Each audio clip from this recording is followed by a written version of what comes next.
see the heart of the American people, you recognize what a great land this is and why we become such a powerful nation. Because this is a nation full of people who love America and love their families and love their God and are willing to do whatever necessary to have a great nation. And so when people tell you that our future is bleak, don't believe it.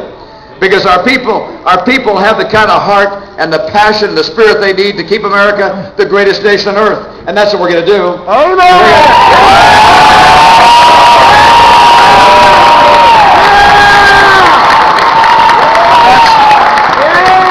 We're going to have to do something first to make sure that happens. You know, we face some extraordinary challenges in our country.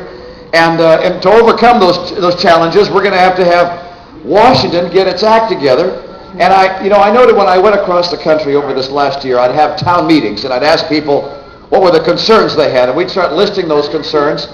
And after I did it a while, I began to recognize those were the same concerns we've been talking about for decades.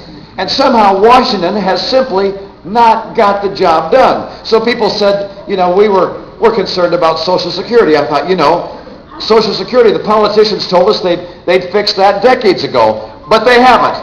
And then they told us that they'd balance the budget, but they haven't.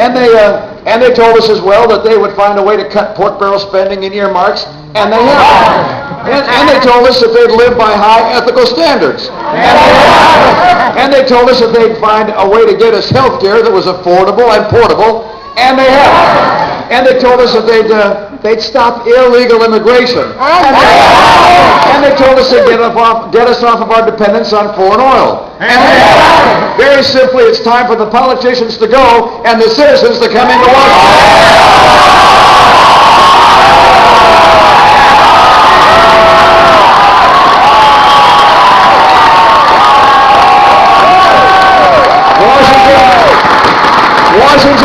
Washington is fundamentally broken, and we're going to fix it. And we're going to fix it by taking a new course in this country.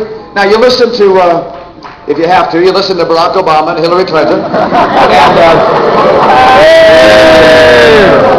and they lay out the course that they would take, and I believe they take their inspiration from the Europe of old. They believe in Big Brother and big taxes and big government. That's the course for America. You saw that rally that Barack Obama had. He was up there at a huge sign behind him. It said, change, change. And someone remarked that that's what you'd have left in your pocket if you were president.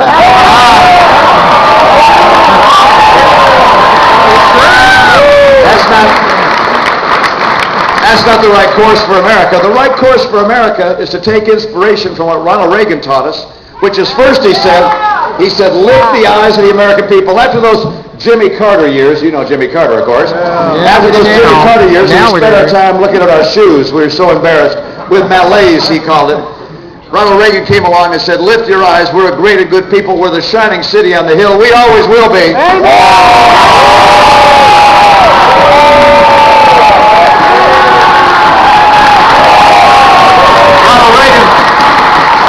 Ronald Reagan taught us that in order to have the ability to overcome any challenge, that we had to have a policy that would strengthen our country. Oh, look at that. Look at that. You see that? The lights are dimming. It's a sign. You know that? And there we go. It's coming back again. He knew that we had to strengthen our families. And to strengthen our families, we need good health care and good schools. And we need to teach our kids enduring values like this one.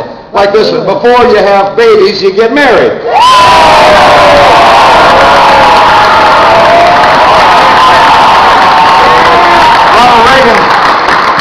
Ronald Reagan knew that to keep America safe, we had to have military strength, and so he did something which was very different than what Bill Clinton did. Bill Clinton, of course, he shrunk our military by 500,000 men and women. He took 25% of our Air Force down. He cut our Navy by almost 80 ships. Instead, Ronald Reagan built our military strength. I'd add 100,000 troops. I'd add better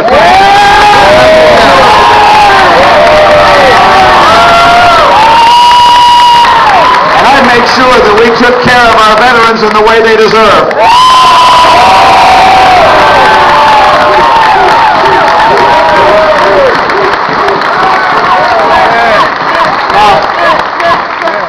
So I'd strengthen our families, I'd strengthen our military, and right now I'd strengthen our economy and make sure that we have good jobs. You know, A recent jobs report came out just a couple of days ago saying that for the first time in a long time, America saw a reduction in jobs. A lot of people are concerned about what they're seeing in the stock market and the slide of the dollar. They wonder what our future is going to be. I think at a time like this, when our economy is fragile, it actually would be helpful again to have a president who's had a job in the real economy.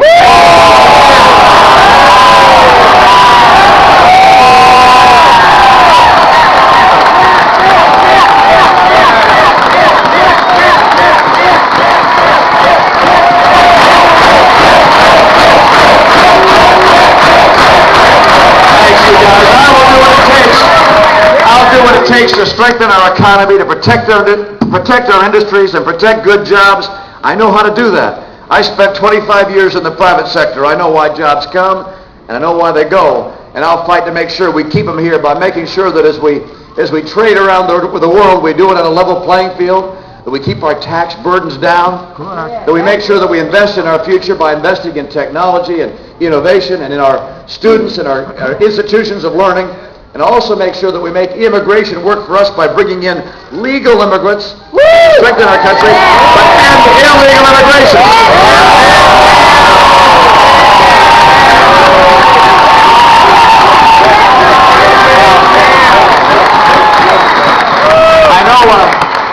I know you've had the chance to watch Senator McCain. He's a good man. He said more than once that the economy is not his strong suit. Well, it's my strong suit.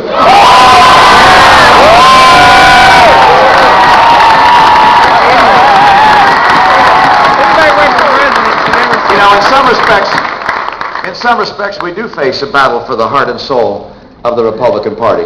And I heard one of the speakers here, I don't know which one it was, who was taking you through some of the differences between Senator McCain and myself. And I just want to underscore those again. I mean, do we really want to have as the leader of our party and our nominee a person who voted against the Bush tax cuts? Do you want to have as our nominee and the leader of our party someone who voted against the amendment to define marriage as a relationship between a man and a woman? Do you want to have as our nominee a person who voted to say no to drilling for oil in Anwar? Do you want a person as our nominee, somebody who fought for McCain-Feingold, which is this campaign finance bill that took powers away from the First Amendment and hurt our party very badly? Do you want as our nominee somebody who fought for McCain-Kennedy, which is an amnesty bill? And how about this latest idea? It's called McCain-Lieberman. It puts a 50-cent per gallon charge on gasoline in our country. It raises utility rates by 20%. You want the nominee of our party to be the author of McCain-Lieberman? You want the leader of our party to be somebody who stands up for Republican principles, who lives in the house that Reagan built, who makes sure that America stays strong and that our future is bright.